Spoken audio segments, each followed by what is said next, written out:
สบายดีวิดีโอนี้จะมาแชร์วิธีการนำใช้ Coordinational Formatting โดยการค้นหาข้อความแล้วไฮไลท์ข้อความดังกล่าวตัวอย่างค่อยมีข้อมูลในลักษณะนี้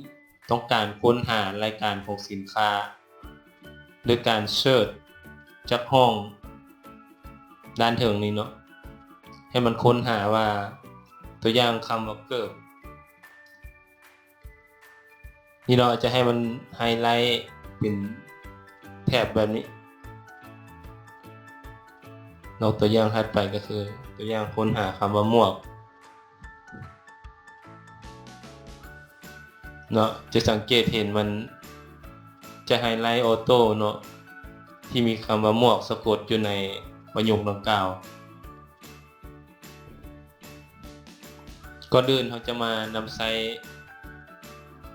สูตรเนาะฟังก์ชัน search เนาะเท่ากับ search จุดประสงค์ก็คือตัวนี้เนาะไฟล์เช็คนี่ก็คือ search คำเว้าดังกล่าวนี้ว่ามีอยู่ในคือ within text เนาะว่ามีอยู่ในแหล่งนี้หรือบ่อัดวงเล็บเนาะแหล่ง B3 ตัวนี้เขาจะล็อกไว้โดยการกด F4 เนาะแล้ว Enter ดึงลากลงไปให้มันถึงสุดข้อความของเราจะมาสังเกตเห็นบอนที่มีค่าตัวเลขนี้เนาะแสดงว่ามันมีข้อความที่กงกับคำที่เราค้นหา1ก็คือประโยคคำเว้าทำอิฐเลยเนาะที่มันค้นหามีคำว่าปากหรือปากกาเนาะตัวที่มีคำว่า value แล้วมีเครื่องหมายพ่วงเนาะถือว่าบ่มีค่ากงกับคำที่เราต้องการแล้วเราจะมากวดสอบว่าสูตรของเราถูกหรือบ่เนาะโดยการนำใช้คำสั่ง is eer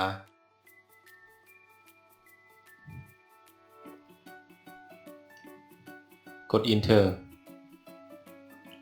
ดึงลากลงไปจนสุดเนาะตัวนี้เนาะสิ่งที่เราต้องการถ้าบอนใดที่มีค่าเนาะให้มันแสดงคำว่าถูกต้องหรือว่า true เนาะบอนที่บ่มีค่าออกก็คือแสดงคำว่า fail นี่เราจะมาแก้ไขเนาะใส่ว่า not ใส่ not เข้าไปกด Enter เนาะ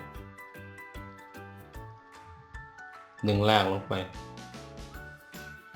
เราจะสังเกตเห็นบอนที่มีค่านี่จะมีคำว่า true ส่วนบอนที่บ่มีค่าจะมีคำว่า fail ปรากฏออกมาเนาะหลังจากนั้นให้เราไป copy ตัวสูตรตัวทำอิฐนี่เนาะบอนที่มีคำว่า value นี่ copy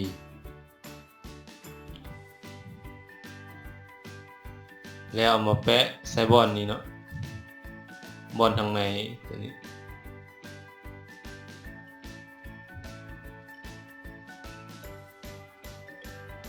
ตัวนี้เนาะเราต้องได้ล็อกคอลัมน์ A นี้เนาะเพื่อว่าเราต้องการค้นหาเฉพาะคอลัมน์ A แล้วก็แหล่ง B นี้เพื่อเปรียบเทียบใส่กันว่าข้อความนี้มันตรงกันหรือบ่โดยการกด F4 เนาะล็อกแต่คอลัมน์ A นี้ไว้นะแล้วกด Enter ดึงลากมาทางขวามือเนาะลากมาขวามือแล้วก็ดึงลากลงสุดนี่เนาะเราจะสังเกตเห็นบอนที่มีข้อความคำว่าถูกต้องนี่มันจะเป็น true เบิดเนาะสูตรมันจึงจะออกตัวนี้ก็เป็น fail เบิดเลยหลังจากที่เราได้สูตรแบบนี้แล้วให้เรา copy เนาะ copy เอาสูตรดังกล่าวนี่ copy ไปแล้วให้มาเลือกข้อความทั้งหมดแล้วไปที่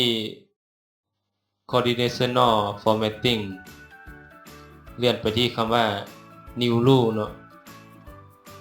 แล้วเลื่อนไปคำว่าเนี่ยเนาะ use formula determine with cell to format เนาะให้เราเอาสูตรที่เราเฮ็ดไว้ดังกล่าวมาใส่นี้แล้วไป setting ตื่ม background เนาะ background ตัวอย่างว่าอยากใส่เป็นสีฟ้า